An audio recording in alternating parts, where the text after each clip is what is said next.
مفکر اسلام مولانا یاسین رائی صاحب کی کوششوں کو بھی اللہ تعالیٰ قبول و منظور فرمائے. اس مسجد کی تعمیر کے اندر منظوری کے اندر رائی صاحب کا بھی اہم کردار ہے. اللہ تبارک و تعالیٰ تمام ساتھیوں کی محنت کو قبول فرمائے. اب بلا تاخیر جناب محترم مفتی عطا الرحمان ساجد صاحب تشریف لاتے ہیں. الحمدللہ یہ نوجوان ستیانے بنگلے سے پڑھ کے آئے اور وہاں سے 7 سالہ درس نظامی علوم اسلامیہ کا کورس کیا. پھر 1 سال کا کورس لاہور میں مفتی مبشر ربانی صاحب، مفتی عطا الرحمان نقوی صاحب اور دیگر شیوخ سے ماشاءاللہ وہاں سے کورس کیا ہے. اور اللہ کے فضل و کرم سے اب جامعہ محمدیہ جامپور میں یہ مغرب کے بعد فہم دین کورس 3 مہینے کے لیے ہے. نوجوانوں آپ اپنا ٹائم نکالیں، مغرب کے بعد آپ تشریف لائیں. عشاء تک الحمدللہ وہاں پر یہ کورس کروایا جا رہا ہے فہم دین کے حوالے سے. اور اللہ کے فضل و کرم سے جامپور کے کافی سارے نوجوان اس طرف توجہ کر رہے ہیں. شام کو الحمدللہ یہ چھوٹا سا نوجوان بحثیت کے استاد پھر دین کی اور قرآن مجید کی وجہ سے اللہ نے عظمت اور ترقی دی اور عزت دی ہے. چھوٹا بیٹھا ہوتا ہے لیکن بڑے بڑے اس کے شاگرد بڑے پڑھ رہے ہوتے ہیں تو اس پہ شرم محسوس نہیں کرنی. اور یہ بھی یاد رکھیں خیرکم من تعلم القرآن وعلمہ، تم سب میں سے بہترین ہے ہی وہ جو قرآن پڑھے اور پڑھائے. اور قیامت والے دن حافظ قرآن 7 بندوں کی سفارش کرے گا. اسی طرح عالم دین 40 یا 70 بندوں کی سفارش کرے گا. علماء کے بڑے تذکرے اور بڑی شان ہے. الحمدللہ آپ مغرب کے بعد اپنے نوجوانوں کو اس میں بھیجیں. 1 دن آپ پڑھ کر دیکھیں گے انشاءاللہ بڑے بھی چھوٹے بھی نوجوان بھی اسکولوں کے طالب علم بھی تو آپ مطمئن ہوں گے. جامعہ محمدیہ حدیث میں ماشاءاللہ یہ اپر پنجاب سے سیالکوٹ، گجرانوالہ، لاہور وہاں پر یہ دورہ ہوتا تھا. اب الحمدللہ یہ کورس جامپور میں بھی کروایا جا رہا ہے. آپ شرکت کریں. آپ تشریف لاتے ہیں جناب مفتی عطا الرحمان ساجد صاحب خطاب فرماتے ہیں. ان کا ٹائم آدھا گھنٹہ ہے. دل جمی کے ساتھ بیٹھے عصر تک انشاءاللہ آپ ہمارے مہمان ہیں. اس کے بعد دعا ہوگی، دعا کے بعد خیرات کا انتظام ہوگا. اللہ رب العزت مہربانی فرمائے.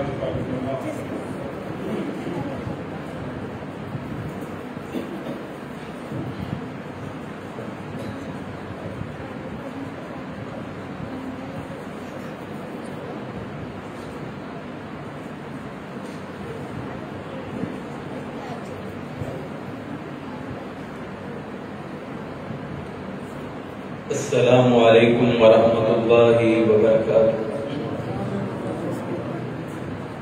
الحمدللہ وکفی والصلاة والسلام علی عباده الذین اصطفی. اما بعد فاعوذ باللہ السمیع العلیم من الشیطان الرجیم. بسم اللہ الرحمن الرحیم. ایاک نعبد و ایاک نستعین. اللہ پاک کی حمد و ثنا، درود و سلام امام الانبیاء، امام المجاہدین، سرور کائنات آپ اور میرے دلوں کی بہار جناب محمد الرسول اللہ صلی اللہ علیہ وآلہ وسلم کی ذات مقدس کے لیے خاص. حضرات ذی احباب، زندگی بندگی کا نام ہے. یاد رکھیں کوئی بھی سمندر کے اوپر کوئی ایک بلبلہ بنتا ہے یا کسی عام چھوٹے سے معمولی پانی کے اوپر ایک چھوٹا سا بلبلہ بنتا ہے تو آپ اور میں اس بات سے آگاہ ہیں، جانتے ہیں کہ اس کی کتنی زندگی ہوتی ہے. اور اسی طرح اللہ تعالیٰ نے مجھے اور آپ کو بھی ایک بلبلے کی مانند پیدا کیا ہے اور ہم وہ زمین کے بلبلے ہیں. اور جس طرح وہ سمندر کے اندر اگر وہ بلبلہ پھاٹ کے اگر اس کے اندر مل جائے تو کوئی بندہ بھی اسے دوبارہ تلاش نہیں کر سکتا، اسی طرح اللہ تعالیٰ نے جو انسان کا وجود بنایا جب اسے منو ٹنو مٹی کے اندر نیچے ڈال دیا جائے گا تو پھر جب یہ انسان ریزہ ریزہ ہو جائے گا، یہ مٹی کے اندر مل جائے گا تو پھر اس کا بھی وجود برقرار نہیں رہے گا، کیونکہ اللہ تعالیٰ ایک ہی رہتا ہے. اسی لیے اپنی زندگی کے مقصد کو سمجھیں. اور آج ہماری زندگی کے اندر ہمارا رویہ کیا ہوتا ہے؟ کوئی پریشانی آ گئی ہے، تکلیف آ گئی ہے، سب سے پہلے ہم یہ چاہتے ہیں کہ ہماری تکلیف دور ہو جائے، ہماری پریشانی دور ہو جائے. ہماری فصل کے اندر کوئی نقصان ہونے لگے، کوئی پرندوں کے ذریعے نقصان ہو گیا، کوئی ہواؤں کے ذریعے نقصان ہو گیا، ہم بس یہ دعا کرنے پہ لگے ہوتے ہیں کہ ہماری یہ فصل بالکل ٹھیک ہو جائے. یہ طریقہ کوئی قرآن کا اسلوب اور کوئی حدیث مبارکہ نہیں سکھلاتی، بلکہ جو میں نے آیت مبارکہ تلاوت کی ہے اس کے اندر اللہ تعالیٰ نے یہ بتلایا ایاک نعبد و ایاک نستعین. طریقہ بتلایا گیا ہے پریشانی کے وقت، غم کے وقت تم نے کرنا کیا ہے. فرمایا ایاک نعبد، پہلے میری عبادت کرنی ہے اور اس کے بعد تم نے مجھ سے مدد مانگی ہے، میں تمہاری پریشانیوں کو، دکھوں کو، تکلیفوں کو میں دور کر دوں گا. اللہ تعالیٰ کا یہ قرآن کا یہ اسلوب اور یہ طریقہ کتنا پیارا اور سمجھ میں بھی آتا ہے. پہلے عبادت اور بعد میں مدد مانگنی ہے. جامع ترمذی کے اندر، سنن الکبریٰ بہقی کے اندر، سنن ابن ماجہ کے اندر صحیح سند کے ساتھ روایت موجود ہے. ایک صحابہ کرام فرماتے ہیں کہ ایک صحابی نبی نہ تھے، انہوں نے 2 رکعتیں پڑھ کے اللہ تعالیٰ سے دعائیں کرنا شروع کر دی اور فرمایا اللہ تیرا وہ قانون ہے کہ اگر پہلے عبادت کی جائے تو اس سے مدد مانگی جائے تو اپنی رحمت فرما دیتا ہے. صحابہ کرام کہتے ہیں کہ ہم نے اپنی آنکھوں کے ساتھ دیکھا ہے، انہوں نے 2 رکعت پڑھ کے، نماز پڑھ کے، نفل پڑھ کے اللہ سے دعا کی ہے، اللہ تعالیٰ نے ان کی آنکھوں کی بینائی کو واپس لوٹا دی ہے. یہ دنیا کے اندر قانون اور اسلوب اور طریقہ بالکل صادق اور سچا اور سمجھ میں آتا ہے. پہلے عبادت کرنی ہے اور پھر اس کے بعد کیا کرنی ہے؟ مدد مانگنی ہے. کیا کرنی ہے؟ مدد مانگنی ہے. صرف اتنی بات کرنی ہے کہ ایاک نعبد و ایاک نستعین کا مطلب کیا ہے، اس کا معنی کیا ہے. یہ کہتی کہ سورۃ الفاتحہ ہر نماز میں پڑھی جا رہی ہے، مطلب کا نہیں پتا. کیسے مانگنا ہے اللہ تعالیٰ سے، مانگنے کا طریقہ نہیں ہے. کیسے اللہ کی عبادت کرنی ہے نہیں پتا. اللہ کی عبادت کسے کہتے، کس نے اللہ کی عبادت کو یاد رکھے. میرے سینے کے اندر کتنا ایمان موجود ہے، اسٹیج پہ بیٹھے ہوئے علماء کے سینوں کے اندر کتنا ایمان موجود ہے، آپ عوام کے سینوں کے اندر کتنا ایمان موجود ہے. یہ مجھے پتا نہیں کہ آپ کے سینے کے اندر کتنا ایمان موجود ہے، لیکن مجھے بھی نہیں پتا آپ کے سینے کے اندر کتنا ایمان موجود ہے. آپ کو نہیں پتا کہ کسی دوسرے بندے کے سینے کے اندر ایمان کتنا موجود ہے. اگر مجھے آپ کہنا کہ آپ اپنا کوئی 8 سالہ کوئی خلاصہ بیان کر دیں تو میں وہ 2 لفظوں کے اندر بیان کیا کرتا ہوں اور میں کہا کرتا ہوں اگر تم اس طرح نہیں جان سکتے تو میں رسول اللہ صلی اللہ علیہ وسلم کی حدیث کے ذریعے سے بتلاتا ہوں. پوری کتابوں کا شریعت اسلامیہ کا مطالعہ کرے، حدیث کا مطالعہ کرے. ایک شخص وہ کتابوں کے اندر ملتا ہے محمد مصطفیٰ کی زبان مبارک سے، ایک وہ شخص ملتا ہے رسول اللہ صلی اللہ علیہ وسلم نے فرمایا جو مسجد کی دیکھ بھال کر رہا ہو، مسجد کی صفائی کر رہا ہو، مسجد کی دیکھ بھال کرتا ہے، مسجد کی حفاظت کرتا ہے، تم اس بندے کے ایمان کی گواہی دے دو کہ اس بندے کے دل کے اندر ایمان ہوتا ہے. یہ ایمان کی پہچان کہ بندے کا لگاؤ اللہ تعالیٰ کے ساتھ ہوتا ہے. پھر بندہ مسجدوں کے ساتھ محبت کرتا ہے، پیار کرتا ہے. اور جو مسجد میں آنے کی فضیلت ہے اور مسجد کی رکھوالی اور مسجد کے جو مقام اور فضیلت اور تقدس ہے، آج ہم اس کو پہچانتے نہیں. ہمیں پتہ نہیں ہے کہ مسجد کہتے کسے. مسجد صرف 5 وقت آ کے اپنی مرضی کے ساتھ آ کے نماز پڑھنے کا نام نہیں ہے. آپ مجھے بتائیں، آ کے کھڑے ہو جاتے ہیں الحمدللہ رب العالمین الرحمن الرحیم، یہ کیا ہے؟ یہ اللہ تعالیٰ سے مذاق نہیں. اور کیا ہے؟ نہ الحمدللہ رب العالمین کے ترجمے کا پتہ ہے، نہ الرحمن الرحیم کے ترجمے کا پتہ ہے. اس سے اچھا ہے تو نماز نہ پڑھ. یہ تجھے نماز جو ہے وہ کتر کے پڑھ رہا ہے. رسول اللہ صلی اللہ علیہ وسلم نے فرمایا لا تجزئ الصلاۃ، نماز اس وقت قبول نہیں ہوتی جب بندے کے دل کے اندر اور بندے کے ارکان کے اندر اطمینان داخل نہیں ہوتا، اس کا رکوع اور اس کا سجود ٹھیک نہیں ہوتا. نہ سجدے کا پتہ ہے، نہ رکوع کا پتہ ہے، نہ رکوع کرنے کا پتہ ہے، نہ سجدے میں جانے کا پتہ ہے، نہ سجدے سے اٹھنے کا پتہ ہے. یہ کیسے مساجد کا تقدس کمال رہے گا؟ یہ مساجد کو آباد کرنے کے لیے کوئی یہودی آ کے یہاں پہ اس کو آباد کریں گے، کوئی انڈیا کے کوئی دوسرے کفار کے لوگ، کوئی مشرکین کے لوگ وہ آ کے مساجد کو آباد کریں گے. آج دیکھیں ہمارے مملکت پاکستان کے اندر کتنی مساجد ہیں اور کتنے سینما ہیں. آپ دیکھیں بڑی سے بڑی مساجد کے مقابلے کے اندر آپ لے آئیں سینما گاہ کو، سینما گاہ کے اندر آبادی زیادہ ہوتی ہے. وجہ وجہ یہ ہے کہ یہ نامینیٹ مسلمان ہے اور کہتے ہیں کہ ہم کلمہ پڑھتے ہیں لا الہ الا اللہ محمد رسول اللہ صلی اللہ علیہ وسلم، ہم نے یہ کلمہ پڑھا ہے، ہمیں کوئی بھی کچھ نہیں کہہ سکتا۔ یاد رکھیں جو بندہ 5 وقت کی نماز نہیں پڑھتا ایسے بندے کو کلمے میں کوئی فائدہ بھی نہیں دینا۔ حضرت محمد رسول اللہ صلی اللہ علیہ وسلم نے اپنی بیٹی حضرت فاطمہ رضی اللہ تعالیٰ عنہ سے فرمایا بیٹا عبادتیں کر لو، بیٹا اللہ تعالیٰ کو منا لو، قیامت کے دن میں محمد رسول اللہ صلی اللہ علیہ وسلم، میں امام الانبیاء، میں قیامت کے دن کام نہیں آ سکوں گا، کام آئیں گے تو تمہارے نیک اعمال کام آئیں گے۔ اور آج ہمارا حال کیا ہے؟ مسجد میں آنے کی فضیلت کیا ہے، مسجد میں بیٹھنے کی فضیلت کیا ہے۔ ایک انصاری صحابی رسول اللہ صلی اللہ علیہ وسلم کے پاس تشریف فرما آئے، فرمایا اللہ کے نبی جی آپ مجھے یہ مسجد نبی کے ساتھ پلاٹ خالی ہیں، آپ مجھے ایک پلاٹ دے دیں۔ ہماری تو یہ خواہش ہوتی ہے کہ کارنر کے اوپر ہمارا گھر ہونا چاہیے، کارنر کے اوپر ہماری فارمیسی ہونی چاہیے، ہمارا میڈیکل سٹور ہونا چاہیے، ہم چاہتے ہیں کہ ہمارے کارنر کے اوپر جو ہے ہماری فیکٹریاں ہونی چاہیے، ہم کہتے ہیں کہ کارنر کے اوپر ہمارے پلاٹ ہونے چاہیے۔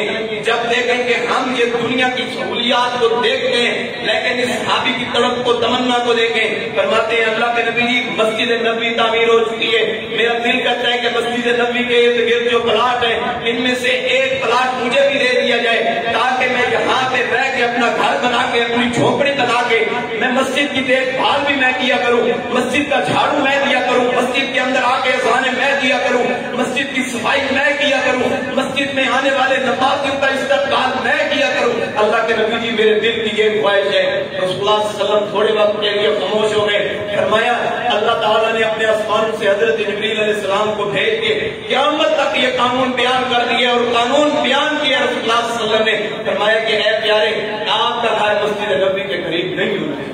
صحابی رونے لگے، اللہ کے نبی جی میں نے کوئی بری خواہش تو نہیں کی، میں نے اچھی خواہش کی ہے کہ مسجد کے ساتھ میرا مسجد کے قریب میرا گھر ہونا چاہیے۔ اللہ کے نبی جی میں نے کوئی دنیا تو نہیں مانگی، میں نے تو مسجد مانگی ہے، اللہ کا ساتھ مانگا ہے، اللہ کی محبت مانگی ہے۔ صحابی انصاری صحابی زارو قطار رونے لگ گئے۔ رسول اللہ صلی اللہ علیہ وسلم نے فرمایا اے پیارے اللہ تعالیٰ نے تیرے تک یہ قانون نہیں بلکہ قیامت تک آنے والے ہر بندے کے ذریعے سے تیرے ذریعے سے ہر آنے والے بندے کا قانون یہ بنا دیے۔ فرمایا جب تو وضو کر کے اپنے گھر سے چلتا ہے اور مسجد کی طرف آتا ہے تو ایک قدم اٹھا کے دوسرا قدم رکھتا ہے، اللہ تعالیٰ ایک قدم کے بدلے تجھے ایک نیکی عطا فرما دیتے ہیں اور ایک قدم کے بدلے تجھے ایک گناہ معاف فرما دیتے ہیں۔ کتنا مقام ہے، کتنی فضیلت ہے۔ حضرت علی المرتضیٰ رضی اللہ تعالیٰ عنہ جب مسجد کی طرف آتے ہیبت زدہ ہوتے، بڑے پریشان ہوتے، بس اوقات اس طرح ہوتا کہ آنکھوں سے آنسو جاری ہو جاتے۔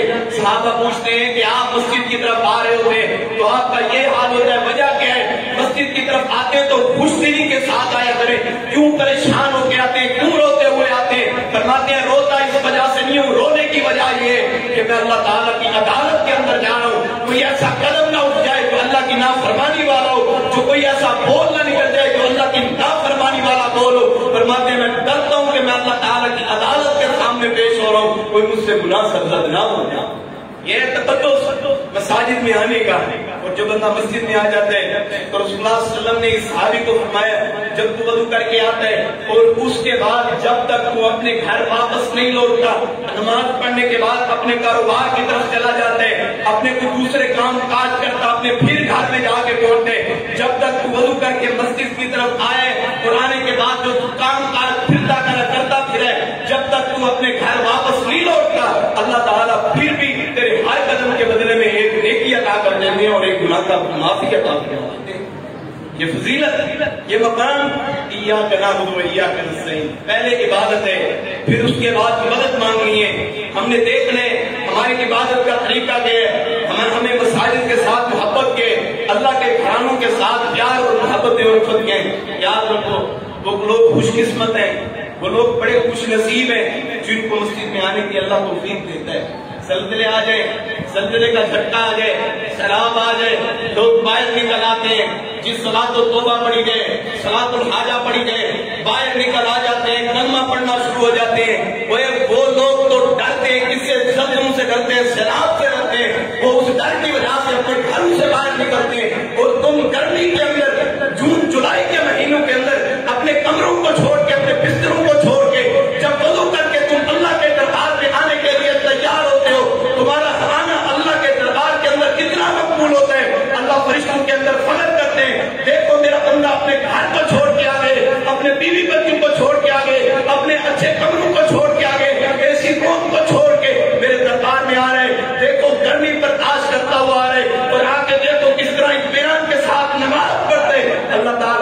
کہ لوگوں کے لیے لکھوا دیتے اے بندو اس نے اخلاص دل کے ساتھ یہ نماز پڑھ لی ہے تم اس کے لیے جنت کا سرٹیفکیٹ نماز کروا دو. ہم مسجد میں آتے کس طرح کہتے لگاتے ہوئے آ رہے ہوتے ہیں. کوئی مسجد کے تقدس کا خیال رکھے کہ مسجد کے قریب کھڑے ہیں, مسجد کے قریب ٹولیاں بن جاتی ہیں, کہتے لگانا شروع ہو جاتے ہیں. یہ مساجد کا تقدس ہے, یہ مساجد کی اہمیت ہے. دروازے پہ کھڑے ہو کے اونچی اونچی کہتے لگانا شروع کر دو. دروازے کے باہر کھڑے ہو کے کنجریوں کو گزارنا اور یہ گلوکاروں کو گزارنا اور ڈھول ڈھمکوں کو گزارنا تم شروع کر دو.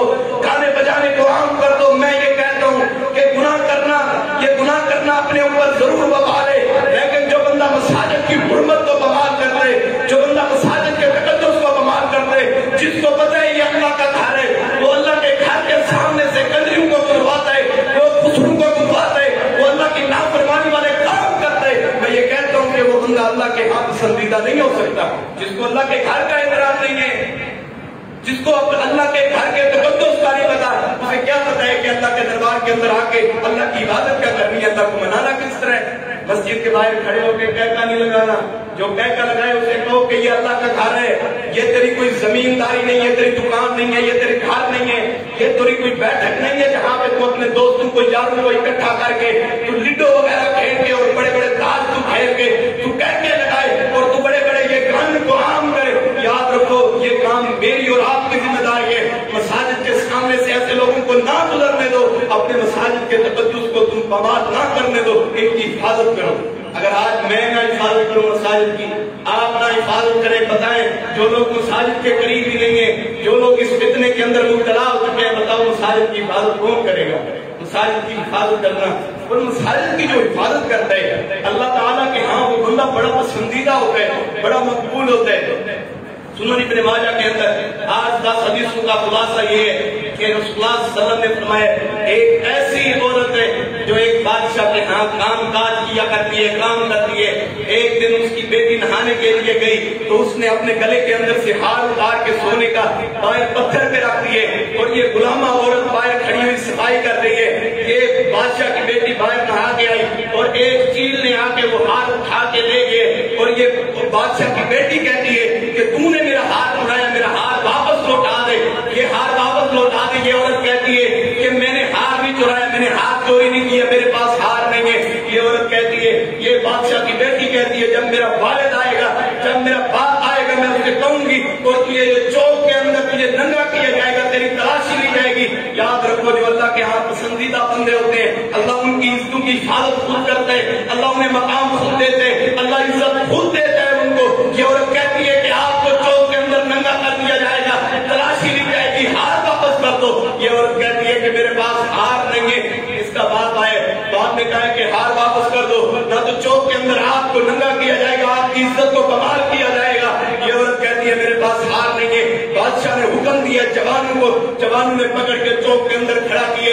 اس عورت نے کوئی دعا نہیں مانگی, کوئی ہاتھ نہیں اٹھائے, بلکہ اپنے دل کے اندر سے ہاتھ ملا لیے اپنے اللہ سے. یہ کوئی سام کا پیکج نہیں, یہ کوئی یو فون کا پیکج نہیں, یہ کوئی انٹرنیٹ کا پیکج نہیں ہے کہ سگنل نہیں آئیں گے, کوئی ٹیلی نار کا کھمبا نہیں ہوگا تو آپ فیس بک کا استعمال نہیں کر سکیں گے. یہ ایسا اللہ تعالیٰ نے کوئی سگنل بنائے, دل کا تعلق اللہ نے اپنے ساتھ رکھے. تم پکارو, مدد مانگو.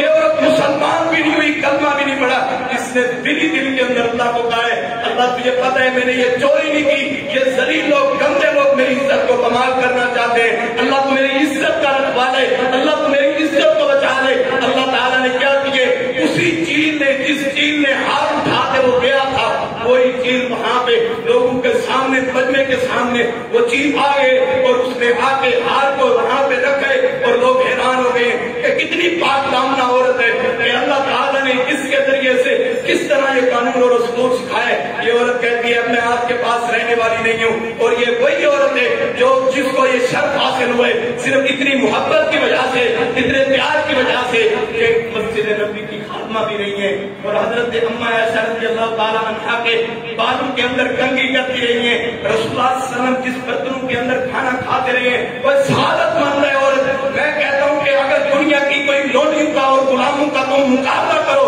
میں کہتا ہوں کہ ساری لونڈیاں قربان ہو جائیں جو رسول اللہ صلی اللہ علیہ وسلم کے گھر کے برتن صاف کرتی رہی ہے, جو رسول اللہ صلی اللہ علیہ وسلم کے گھر کی صفائیاں کرتی رہی ہے, امی عائشہ کی دیکھ بھال کرتی